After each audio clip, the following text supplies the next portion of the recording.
Hi again, fellow unlicensed thinkers.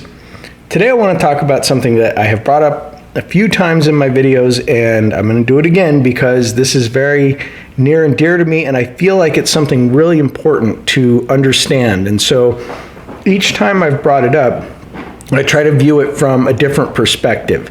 So just look at it a little bit different and see if I can't make it very relatable to you. So before we do that, remember, I can't quite reach that like button there, so if you could hit that for me, that'd be fantastic. Thank you.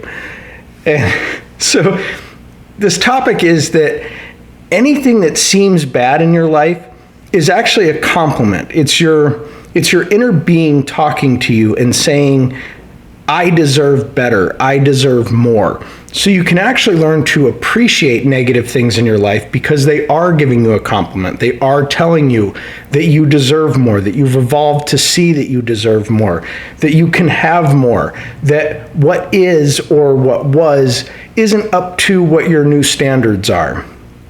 So the different perspective I'm going to give this time, we'll get to a little bit later. It has to do with Don Hoffman, who I've brought up before in other videos. He talks about the nature of reality and how we're not really evolved to see reality as it is, but we see reality as we need to see it in order to maintain, I suppose. So in life, we get things that didn't bother us previously, but then they start to bother us. And why is that? And like I said, it's because it's our inner being saying, this is no longer good enough for you. You have evolved to deserve more than this. You can appreciate this negative event or seemingly negative event in a different way than you did before. So previously, you might see the same event, good or bad, I mean, objectively, subjectively, whatever you want to play with there. We're seeing an event through a different lens now than we were previously. And so if I move into a neighborhood and I'm like, hey, this is a cool neighborhood, it's all right. And then 6 months, a year, 10 years later, whatever, I start looking around and I say, wow, this neighborhood is trash. Well, is it objectively trash, or does it just seem to be? Have I now evolved to a point where the same neighborhood that looks the same now doesn't feel good enough to me? Because now I see that I have evolved to deserve better. My inner being is saying, hey man, you can have better than this. You can do better. We got you. This was good when it was good, but now we can do a little bit better. You move into a house or an apartment and it seems great at the time, but then you start looking around after a little while and you're like, these finishings just aren't quite enough. The appliances, I feel like they could be better. And so what was good, what did seem fantastic, now seems less than what you're worth, less than it should be for who you are now and what your life is. So it doesn't make the apartment bad or the house bad. It just means that you now see that that's not quite what you need for the new you. And this could be with anything. I mean, the way this works is that if, say I lived in a homeless camp with a bunch of tents and all of that, and I thought, well, this is fine. And it doesn't seem bad to me. It seems like, well, it's okay. I got everything I need. I can, get money and eat and whatever. And, so I'm living in this homeless camp and it seems fine. Well, it's not the homeless camp. It's my opinion of the homeless camp. So we all think of that and we're like, ooh, live in a homeless camp. That doesn't sound very good. But it's not about whether the homeless camp is good or not. It's about how you feel about it. So if where you are at that time, if that stage in your evolution says that a homeless camp is good enough for you and that is acceptable, then it is indeed acceptable. But when it starts looking bad, when it starts looking like not enough for you, then that's when you realize that you have evolved beyond that homeless camp, beyond that neighborhood that you've been living in, beyond that apartment. Even if you're living in a fancy house, You might have evolved to a point where the fancy house is not enough for you, and you say, this is not enough for me. This could be related to friends.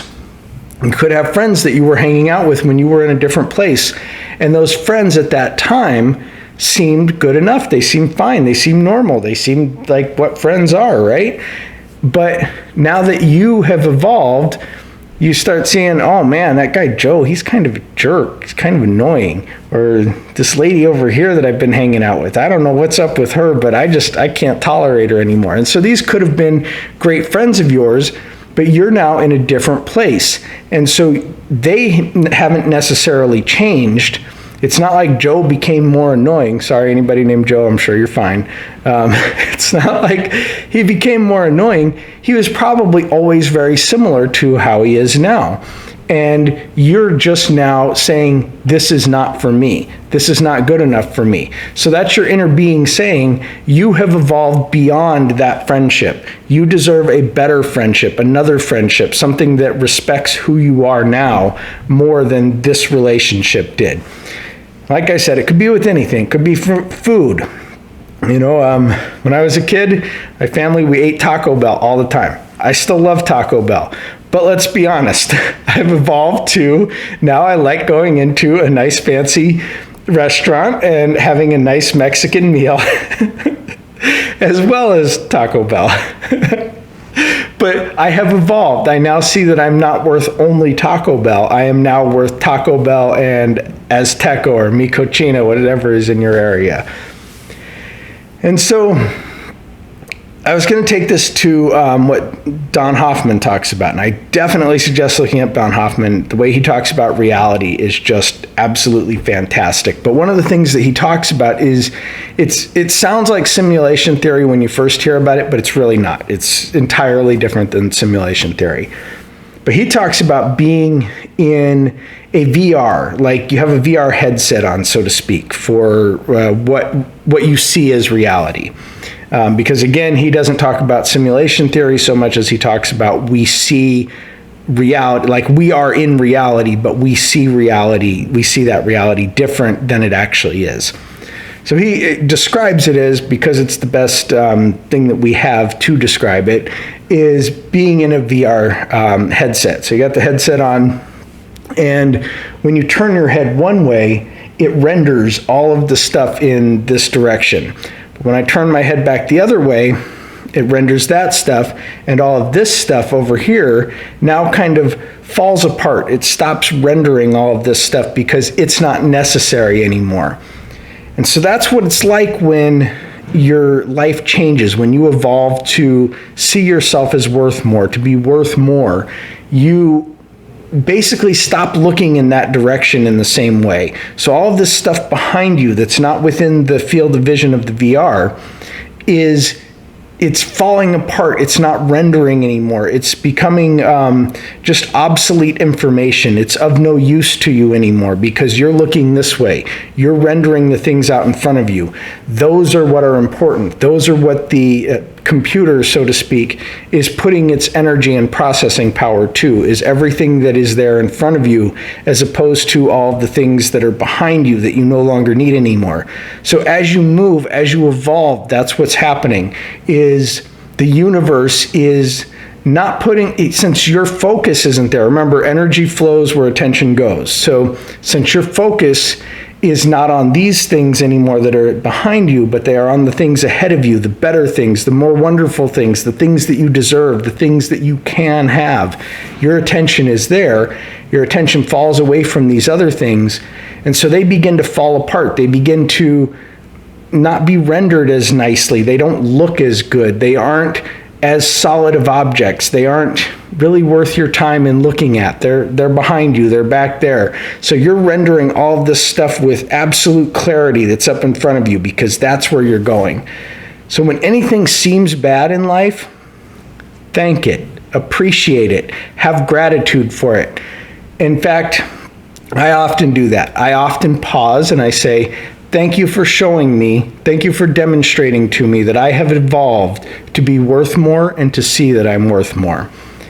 And when you take that approach and you start seeing the negative things in your life as they're happening, so as they may have happened in the past, but as they're happening right now, if you start to see them as something positive because they're pushing you in another direction, they're decaying, they're making room, they're getting out of the way for all of these good things that are coming.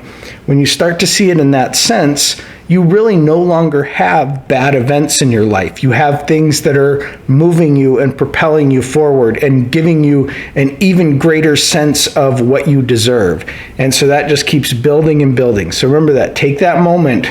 Remember, anything that seems bad in your life is complimenting you. It's telling you that you're worth more. Otherwise, you wouldn't see it as bad.